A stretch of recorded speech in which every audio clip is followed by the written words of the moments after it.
कृष्णाय वासुदेवाय हरये परमात्मने प्रणतः क्लेशनाशाय गोविंदाय नमो नमः।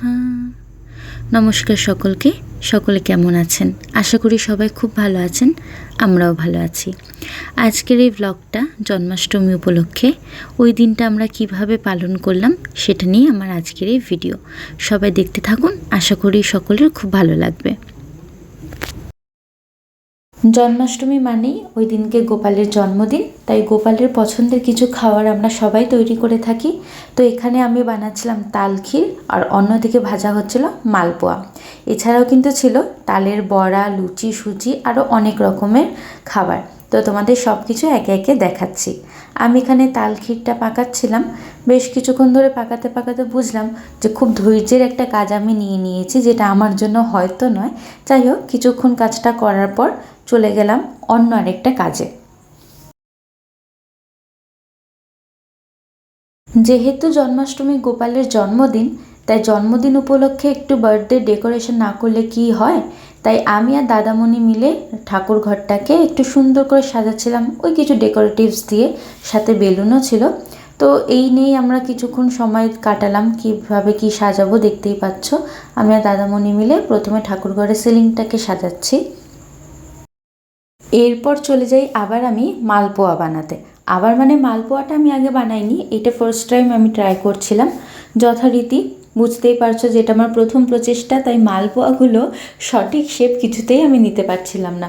মানে একটা এইদিকে চলে যাচ্ছে তো আরেকটা আরেক দিকে চলে যাচ্ছে। তো প্রথমে বেশ কয়েকবার ট্রাই করেছি, কিছুতেই আমার মালপোয়াগুলো প্রপার শেপে হচ্ছিল না। ফাইনালি আমার মালপোয়াগুলো হচ্ছে, একটা প্রপার শেপ নিচ্ছে, and I am very happy for that. Finally এটা হচ্ছে, এটা মানে খানিকটা লুচির মতো হয়ে যাচ্ছে দেখতে। ইয়েস, রাউন্ড তো হয়েছে ভাই।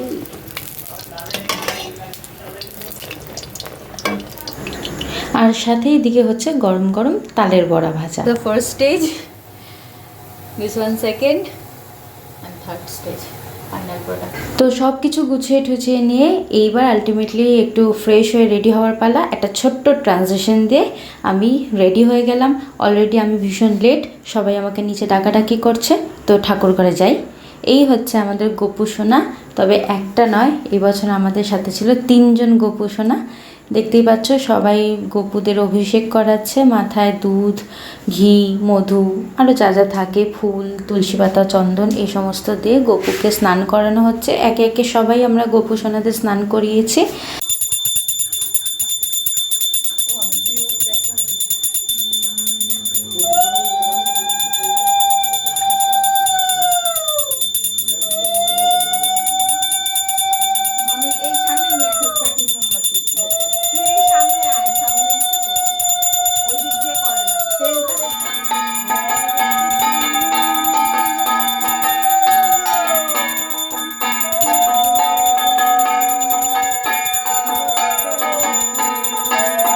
শেষে এখন আমাদের খাওয়া দাওয়ার পর্ব চলছে, দেখো তোমরা সবাই।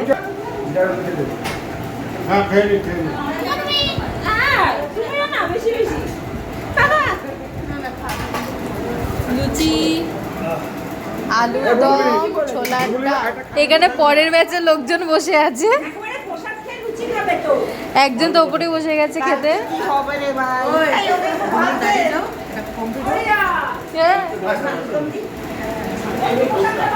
মামা তো পাত চাটছে।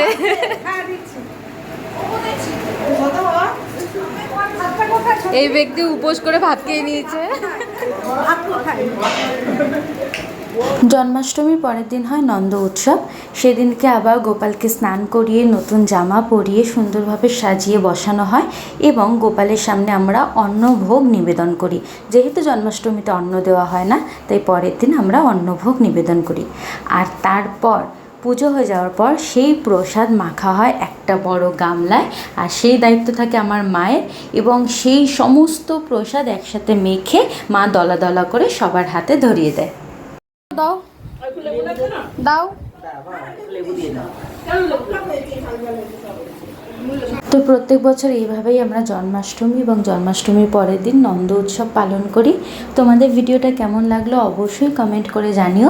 ভালো লাগলে একটা লাইক কমেন্ট করে দিও, সাথে চ্যানেলটাকে সাবস্ক্রাইব করে দিও। আর অন্য কোনো ভিডিওতে তোমাদের সাথে আবার দেখা হবে। আজকের পর্যন্ত ভিডিওটা এইটুকু। Thanks for watching, by.